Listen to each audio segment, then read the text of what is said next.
Happy beautiful October day. It is Sunday, 8 October 2023 as of filming this. I'm going to do an athletic performance contextualizations video. It's going to be my take on the Kyle Chalmers 100 meter freestyle, 47.58 seconds on 9 August 2016. And since Mr. Kyle has some very cute lizards, and I might not have a lizard, but I do like frogs, and I have a tattoo of a frog behind my ear. I come in peace. If he's watching this, I come in peace. This is my frog playing saxophone. I played alto saxophone in band for 2 years. It was compulsory, but I liked my instrument, and I now have a professional version. There's even a video on my channel about it. But this is me, a frog, playing a saxophone in statue form. So there we go. That's my come in peace if he sees this. All right. So let's delve in. So the event was the 100 meter freestyle, and the competition was the 2016 Summer Olympic Games in Rio de Janeiro, Brazil. His time was 47.58 seconds in the final of the event on Tuesday, 9 August 2016. It was a star-studded final with, he won the gold medal. And it was a star-studded final with people like, was it Peter Timmers, Nathan Adrian. My hometown in the United States of America is Seattle, and Mr. Nathan Adrian is from Kitsap County, which is not too far from the county I currently live in, King County. I'm in the northern suburbs of Seattle. Northgate is, I'm from Seattle, now live in the suburbs of Seattle kind of thing. So I grew up reading about him in the newspaper, that kind of thing, Nathan Adrian. So there was like, and Nathan Adrian won the bronze medal, Peter Timmers of Belgium won the silver medal, and then Kyle Chalmers of many countries won the gold medal. And so it was kind of like cool to see a bit of diversity there. And but like in the terms of like Belgium doesn't typically make a podium. It wasn't like the standard regurgitory kind of medals kind of thing. And then Nathan Adrian, right? I had to pay attention to this race because I had, you know, somebody I grew up reading about in the race kind of thing. And like I was swimming and, you know, reading about him and that kind of stuff. So this is an interesting race because I learned a lot about how environmental science and climate science in the United States of America works. So when this happened, I was in a Ph.D. program in geophysics at the University of California, Berkeley. And one of my friends and I were out talking, and I mentioned, and we were talking actually about this race. And my friend was like, climate science meets the like past environments of the earth and that kind of stuff, be it through volcanic eruptions or something else. But at the time she was really focusing on other stuff, so like fossils and stuff like that, to kind of understand past climates. And so what happened was we were out and we were talking about this race, and she like remembered some American, or I was like talking about it, and I was like, I knew the podium, right? I knew Kyle Chalmers won. I knew Peter Timmers was silver, which was like really cool. And then Nathan Adrian won the bronze medal of the United States of America. And she's American, born and raised, that kind of thing. And she didn't know any of those people. The only person she knew was an American who placed 6th. And I just remember thinking of like, wow, how unprofessional for like someone who's like all about being #1 in their field. And like in academia, like one of a standard interview question for like an advisor of somebody is, can you rank your student or whoever you wrote your letter of recommendation about relative to the rest of the competition, right, that they're hiring a professor for, or something like the rest of the researchers in the field. So I just thought it was like so profoundly unprofessional for her to not know like even that there was an American on the podium, much less like who had won the gold medal, especially since she said she liked Australia and stuff. And I was just kind of like, wow, how unprofessional.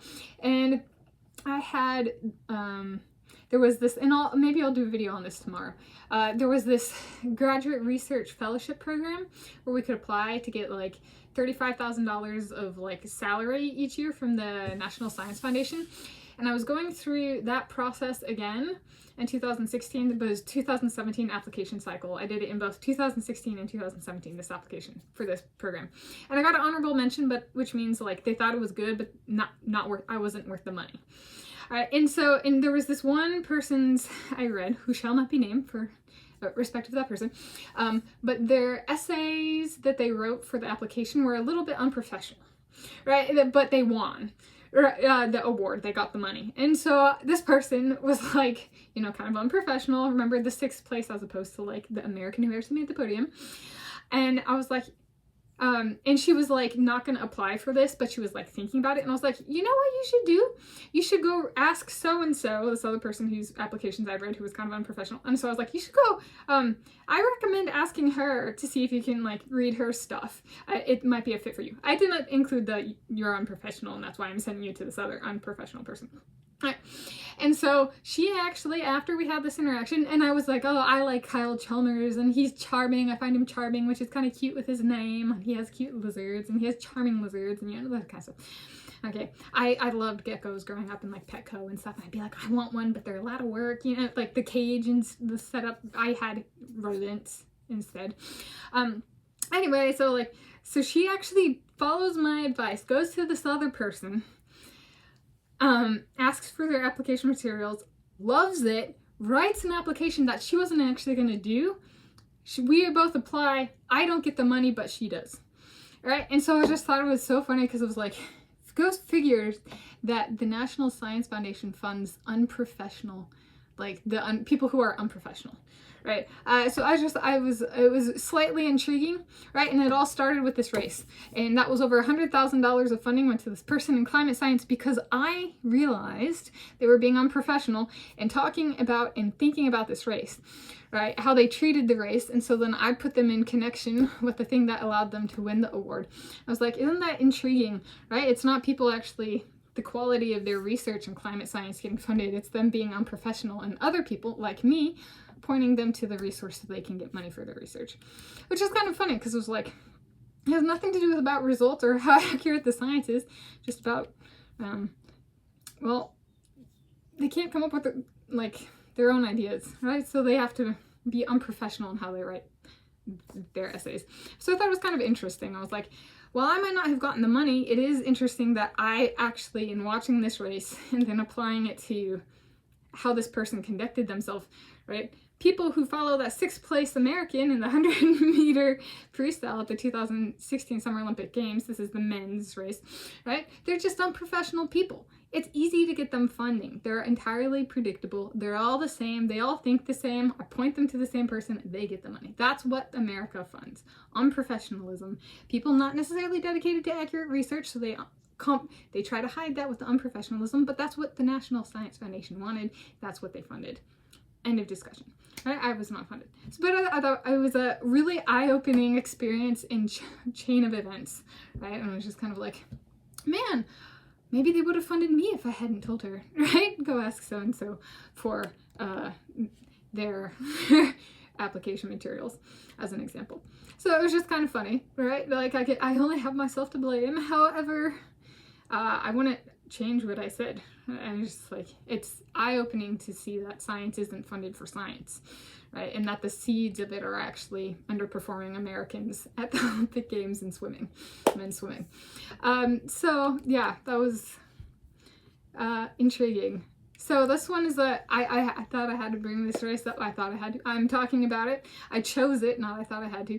I chose it. I selected it to bring up because the impacts of this actually had direct impacts on the research funded in the United States of America by the National Science Foundation for Climate Science Research, and that person who got the funding went on to be a professor at like Penn State, right? So like, and part of the reason they got hired was because they got that fellowship that I directed them to, right? So I'm providing America's professors, right? They don't come up with the ideas, I do, which is kind of funny, right? In some way, I'm like, well, I might not get the funding, but my idea is worth more than theirs, because they didn't, yeah.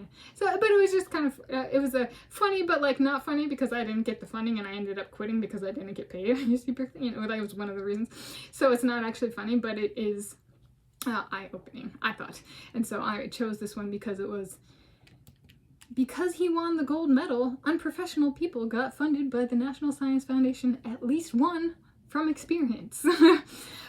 Speaking from experience in the person I know. So I thought it provides insight on science isn't always funded by because of science. It's because of male Americans at Olympic Games in pool swimming.